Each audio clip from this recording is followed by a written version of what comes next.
What's up, high levelers? My name is Andrew, and today I'm going to show you how you can use visual edits inside of AI Studio. If you haven't used AI Studio yet, it is HighLevel's vibe coder, which allows us to create landing pages, apps, and websites, all with the power of language and AI.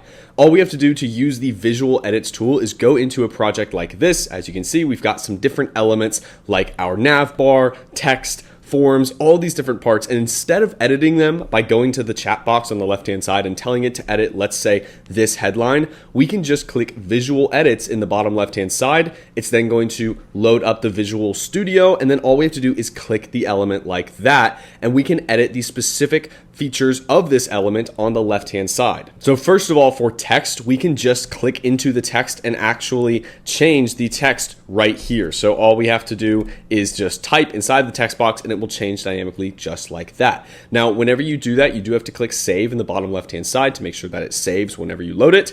And then you can also change all other parts of the element right here on the left. So if you want to change the content at the top, then you can change the content there. You can then change the typography underneath it. So the font family, whether it's sans serif, mono, any of the different font families that we're using with the site. We can then pick our font style. So we can italicize it if we want. We can change the font size here, just like that.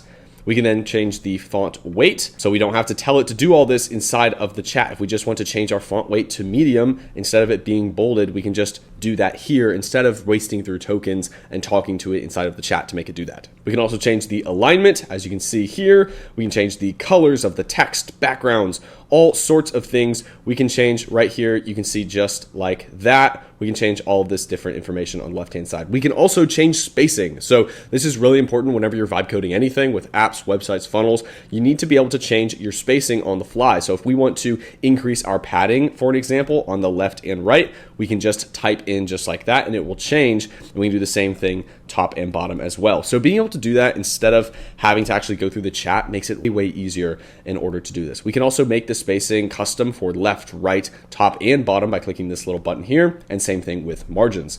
We can also adjust the borders. So if we want to add a border to the element just like that, you can see right there we added a border. We can change the width, the border color, all of these different spots. We can change the border style. We can also add effects for the border radius. So if we want to add a radius to the border just like that, or maybe add something like a shadow or any opacity, or change the shadow or the transparency, we can do all of that here inside of the visual editor. Also, while we're in the visual editor, we can see not just elements, but sections. So you can see right here, we can see this section here. If we want to change this entire thing together, for example, changing the padding on this section, we can do that, and then all the other elements will adjust, as you can see. So as we do that, we can make adjustments to sections, we can make adjustments to the entire site.